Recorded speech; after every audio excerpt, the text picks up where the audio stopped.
এটা একটি আর মাছের রেসিপি। দেখুন 4 পিস আর মাছ আমি ভেজে নিলাম। ভাজা হয়ে গেছে। একটি মশলা রেডি করে নিচ্ছি। ধনে, জিরে, পেঁয়াজ, রসুন, আদা, কাঁচা লঙ্কা, টমেটো ভাজা হয়ে গেছে। এটা পেস্ট করে নিলাম। কড়াইয়ে তেল দিয়ে তেল গরম হলে পেস্টটা একটু ভাজা ভাজা করে নিলাম। এবার হলুদ গুঁড়ো, কাশ্মীরি গুঁড়ো লঙ্কা দিয়ে আরেকটু ভাজা করে নিলাম। টুকরো করে কেটে রাখা বেগুন মশলার সাথে কষে নিলাম। নুন দিয়ে দিলাম পরিমাণ মতন। এবার আগে থেকে ভেজে রাখা আলুগুলো দিয়ে আরেকটু নাড়াচাড়া করে নিলাম।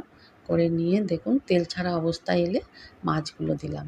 মাছগুলো দিয়ে জল দিয়ে ঢাকা চাপা দিয়ে আমি এটা 10 মিনিটের মতন রান্না করে নিলাম। সব কিছু গলে গেলে মোটামুটি সিদ্ধ হয়ে গেলে আমি দেখুন তরকারি হয়ে গেছে। ধনিয়া পাতা কুচিয়ে দিয়ে দিলাম। তরকারিটা মোটামুটি রেডি। এবার আমি দেখুন গ্যাস বন্ধ করে আমি এবার সার্ভ করার জন্য বাটিতে নিয়ে নিচ্ছি। ভালো লাগলে আপনারা একটু বানিয়ে খেয়ে দেখবেন এবং লাইক, কমেন্ট, শেয়ার